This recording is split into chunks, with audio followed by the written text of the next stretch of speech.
I bolted straight up in bed. Eureka! The first national retirement systems was born. It came to me in a dream. It was just given.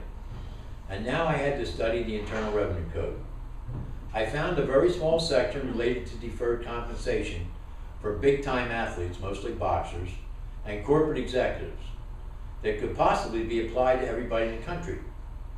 If I asked them properly, the IRS couldn't say no. Hell, I'll get a lawyer. We'll prove it. Also, I began a real interest in politics. The choice of which party I was going in was clear. I was a Republican. I had been a Republican in Pennsylvania at Bloomsburg. I knew for sure how to choose sides, and when chosen, I put my head down and go with it. Many times with a bit lip and a bleeding tongue. After all, being for Richard Nixon as the national chairman was difficult to explain to my friends, especially being an Irish Catholic from the coal region in Pennsylvania. It just didn't make sense to me. The next section is called Announce. Originally, I came to Wilmington as a registered Republican back in Sunbury and made serious, important social and political contacts through a new young friend, through my old friends. And when I came to Delaware, I made a new young friend, Bob Beach, who acted like a warrior if anyone ever did. Certainly he drank like one. We were all buddies and we all got together often. He single-handedly introduced the Littles to the entire yuppie Wilmington community.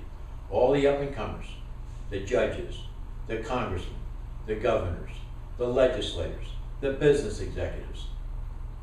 No, not yet. But they would all be excellent choices for all those jobs someday, and they did do it. But at the moment, they were young lawyers, young Republicans, young salesmen, young JCs, young party guys, young pals, young cocktail goers, young executive scientists and engineers, young DuPonters, and generally all around good time party folks. We fell in love with all of them. Some of the guys said fuck, and everybody drank a lot. Even some of the ladies said fuck. No one could tell who the hidden wimps were among them. None of them liked hippies. Hippies were wimps. Redistricting, a political term, caused the new Republican legislature district to be opening up in the place where I lived in Deerhurst, which included our dollhouse community. On the political outing to a Phillies baseball game, I met a young Republican named Mike Harkins, a creative, baby-faced political warrior, and what is known now as a pal. He was very non-threatening looking. He had nerves of steel. He had never been a warrior in the service and didn't know what Marine talk was all about. But this guy sure could talk politics. He took a liking to me right away because of my USMC tattoos. We met on a bus. It was a trip sponsored as a legislative outing by the local owner of the Phillies baseball team, Bob Carpenter. Legislators absolutely loved this trip. My legislator, Cap Benson, who I helped campaign as a Republican, invited me as a guest. I always looked up to Cap as a kind of a father figure. On the ride home from the game, Mike wondered, he was sitting next to me, what the hell are you all about? Well, I'd like to run for political office someday. He said, announce. I said, what for? He said, for anything. I said, you gotta be kidding me. He said, no, I'm not kidding. You got balls. You're a Marine. You've got tattoos. Announce. On Mike's advice, the next day I called an old friend in upstate Pennsylvania. He was the campaign manager for Bill Scranton, the governor who I helped win a primary in the county I lived in Pennsylvania. I was well known by the campaign and the governor. I told him I want to run for office here in Delaware, but there was a criticism that I was a Democrat while living there in Pennsylvania. They're saying that I just changed to Republican for expediency. It's an easy opening for any political enemy in an attack on an Irish Catholic from the coal region. Could they help me in some way?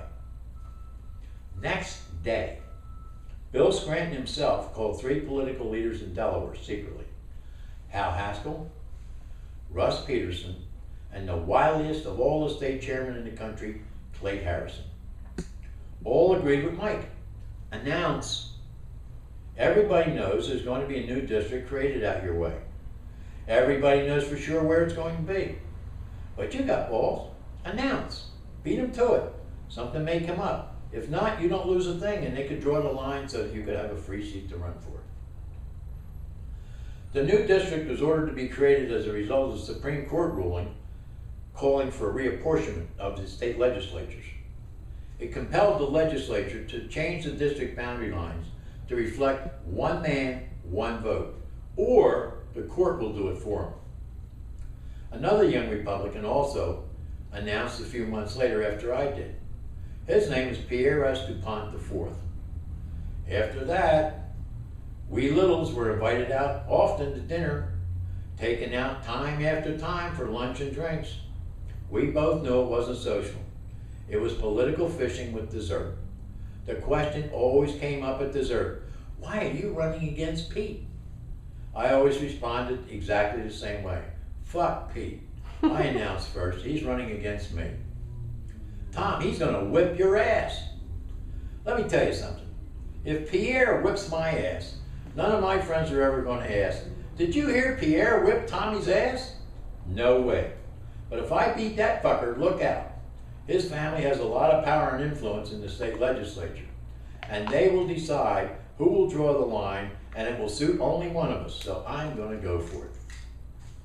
Politics and war, strategy, the philosophy of war, judo, sales, just about everything else in my life. Push when they pull, pull when they push. Always use the opponent's inertia, set them off against themselves, maintain your balance, and execute the throw. It works. It isn't a bluff. I've been doing it all my life. Every day after school at my mutual fund office, former students that I had hired to come in after school every day called voters from lists who could vote for a potential Republican primary between me and Pete. They called for an entire year before anyone knew where the line would be drawn. Every weekend, Pete and I made the rounds at civic associations, chambers of commerce, school boards, picnics, political parties, you name it, we'd find it, and we'd be there. We just wanted the folks in the district and around the area to know us personally. We never made any special pitch against each other, and both of us worked all the groups as best we could. We spent time, energy, talent, and spirit and spread it as far as it could go. I had absolutely no idea the negative consciousness I was creating for myself and my own personal future. I was drinking a lot more now, drinking harder almost every day. Just a martini with dinner, just a beer with the clients after selling them insurance, just a couple of cans of beer before bed, but never on Sunday. And only out drunk on Friday nights while out saying fuck with the boys.